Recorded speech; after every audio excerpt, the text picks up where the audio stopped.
birthday to you. Happy birthday to you. Happy birthday, dear Benjamin. Happy birthday to you.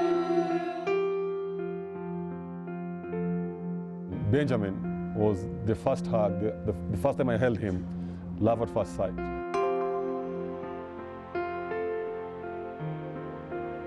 November 1st, 2000 and... This day, exactly last year. 2010? Mm-hmm. Yeah, we had just gone to the doctor in America we were wondering why are we not having children. So needless to say, it was a very dark time for us, but especially for me. I remember just really praying and crying out to God and just saying, okay, God, well, please help us get through this really dark, this low time for us. And I remember even saying specifically, okay, God, if even today, right now, there's some child out there that's being born, that's being abandoned, that's out there that needs a mom and dad, you're gonna have to bring him or her to us.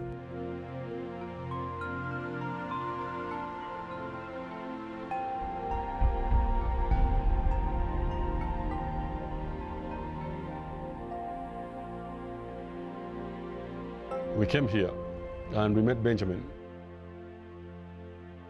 You look at him and check. And then they gave us the medical reports and all the paperwork, the police report, and there it is.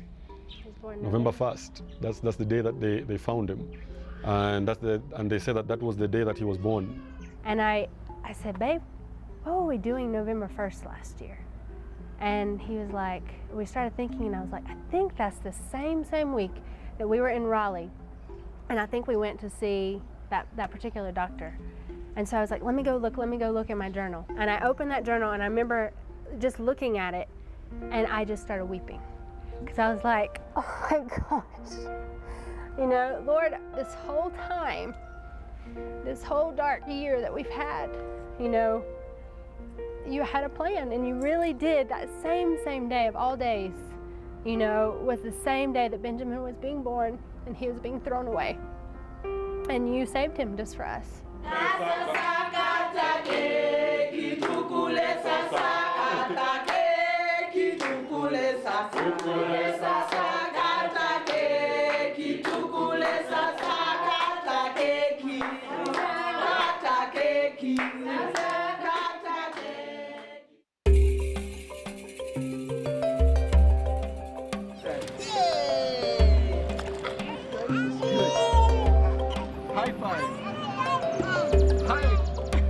We don't say that New Life Home is the end of the journey. It's just the beginning, actually. We arrived in Kenya in 1989 when, coming from church one Sunday, we picked up a Sunday newspaper and we found a center page article that highlighted the plight of abandoned babies, particularly those who were HIV positive. This is how I like them. In '93, we came across a baby that had been abandoned in the hospital and was HIV positive and very sick. The doctor says, look after it until it dies, you know, it's going to die. But he refused to die, so we eventually adopted him.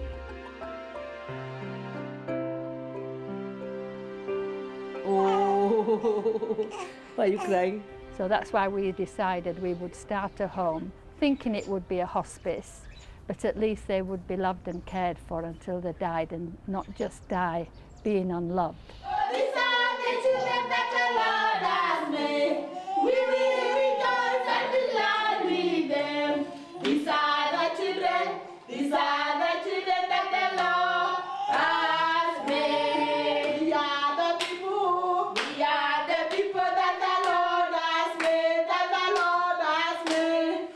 We will rejoice and be glad with them. And the gates have become very symbolic and significant to us because we realize that when a baby passes through these gates, that everything changes for that baby. Before they come through these gates, they're facing almost certain death in most cases, but the moment they come through these gates, life is as good as assured for them. It's just the crossing of the threshold, everything changes. This is the newest baby. We've had him just over a week, and he was abandoned outside and brought by the police. And he's done very well now. He's very cute, isn't he? And when these babies come, you can see death written on their faces, disappointment, fright. They're so young, they've no bonding with anybody. A couple of days later, with just love and hugs and kisses and feeding and taking care of them and eye contact, you can see life just like a light bulb just switched on suddenly.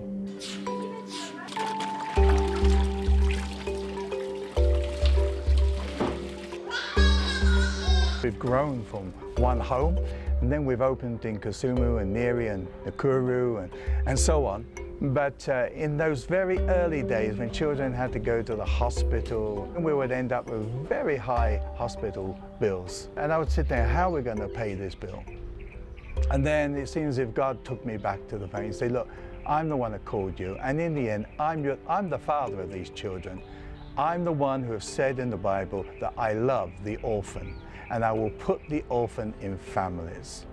So just trust me.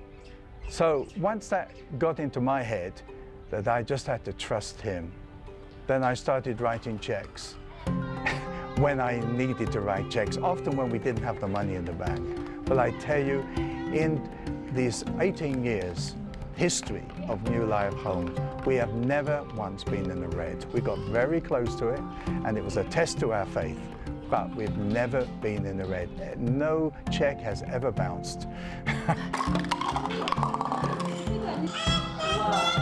We have now just reached 1,300 babies that we have been able to rescue. You know, when we started, we had about 1% adoptions, and about 1% of that 1% were Kenyans. Now, we're getting about 80% adoptions, and about 80% of that 80% are Kenyans. But there are a few, it's a significant number, but overall it's a few proportionately that haven't been adopted. And for those children, in some cases they go to other homes that we know and trust, but we also have our own family homes where we care for about 35 slightly older children.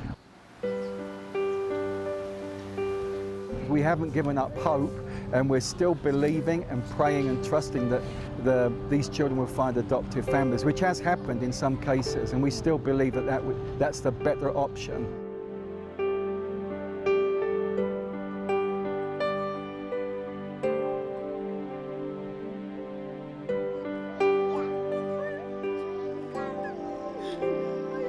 My two little sons, King Solomon and Dr. Luki.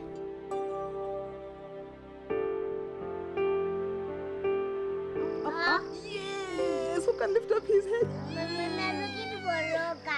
Well, the reports say a lady found Solomon on her farm, thrown out, newborn. So she took him to the police station, and the police took him to New Life Home in Nyeri. According to them, they really didn't think there was much hope for him even to lift his head or sit up, let alone use his hands. So that was it, and that's what I was told. But within 2 months, or less than 2 months of being home, Solomon was almost being destructive. I mean, he'd go to the shelf, the bookshelf, and get the CD players and throw them to the ground. And my sister would come and say, "Continue, Solomon, do it, do it." Just the fact that he was, could use his hands.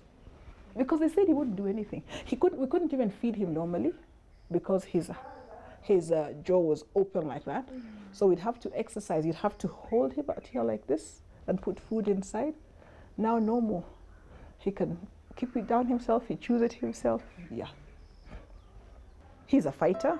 He's a go-getter. Luki is more compassionate and every day tells me, "Mommy, I love you so much." But the thing is that they complement each other. Head up, head up. Yes, up. Good boy. And the more I look at him, the more we spend time together, I know I made the right choice. I still don't have the answer. But I know I made the right choice, and that was God's will and plan for us. We wanted to create a place, a home for a child who had been abandoned and was, in that sense, unwanted. And so we decided to take the most likely not to be adopted and give them that home.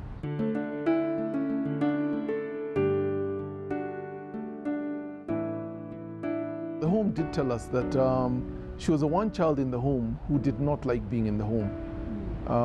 She would often struggle with the fact of being fostered out and then brought back, and she seemed to believe that that was an indication that she had done something wrong and that nobody wanted her.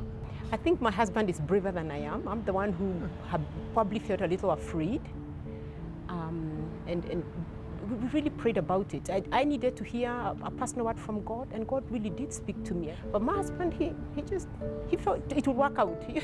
But he's the braver of the two of us. For us in Africa, the crisis of HIV and AIDS and all the orphan children is an opportunity to reclaim a lost generation. I think if anybody should adopt children, it should be Christians. Because at the end of the day, we have all been adopted into the family of God. When I walked right in here, it just felt, I was meant to be here.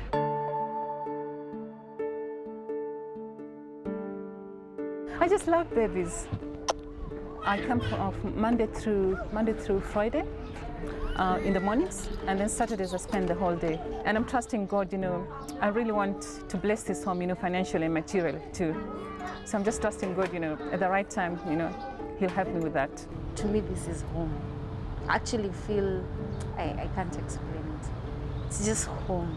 You just feel at home here. So I tell people, come to New Life and you're at home. In one room, you might find there are only 3 social workers. Caregivers, sorry. And the kids are like 15, so you can, or like 10. So you can imagine when they are crying, all of them. Yeah, so when they are volunteers like us, you help them too, just to make the kids calm the babies. Yeah, calm them down. To me, it's just a way of giving back to the community.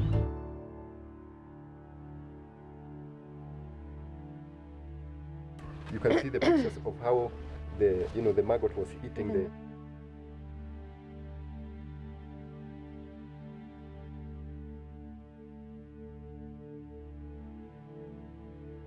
The person who rescued Benjamin, is he? Do people know who he is? Or is just a well-wisher that? Just a good Samaritan. He was just a good Samaritan that did his work and disappeared. In fact, he was not from that village. This is where the toilet where Benjamin was found. It was a structure, but now they have filled it up. So this hole, it went 18 feet down. 18 feet down, yes. Okay.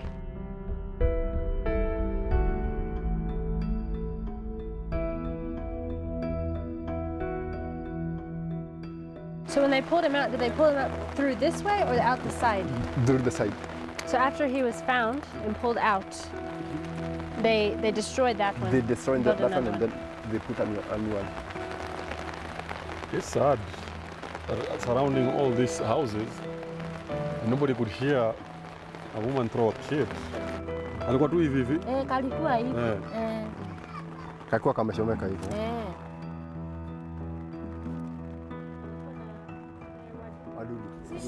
She said that she was shocked that pretty much they thought they would take away this baby and the baby would be dead. And so when we showed her the picture of what he looks like now, you could see just the shock, but yet the happiness and the joy, in her face.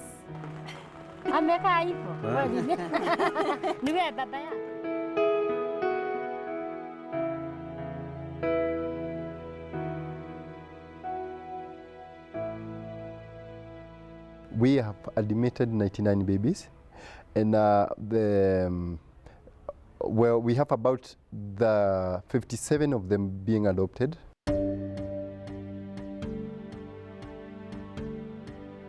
So his English is still good, but not his Kiswahili. Okay.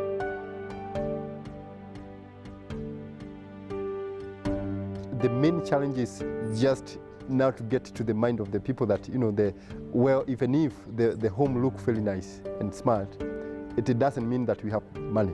We believe that if we put God in first of everything, you know, everything is going to go according to His will. November 1st last year, this kid was born, and you know what happened? And abandoned. But God brought him to new life and eventually to us. And we thank God for that. There are many people out there that they want to adopt so badly, but is this cloud of doubt hovering over their heads, thinking, how can I love a child that did not come out of me? Man, I'm a testimony. I had the same doubt, and it can happen. It has happened. It has happened to me. You know, it is possible. God is good all the time. God is good. Yeah.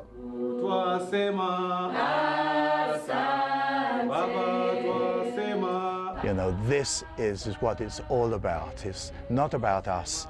It's not about New Life Homes. It's all about putting children into families. The fact that somebody found them in a hedge, wherever it may have been, we believe that there was a plan for that child, you know, that they were not to die, that they were to live. And we want them to stay in Kenya. We feel we're going to build a nation. So many, of course, people in Kenya are dying of HIV, and these are the ones which are not dying. Alpha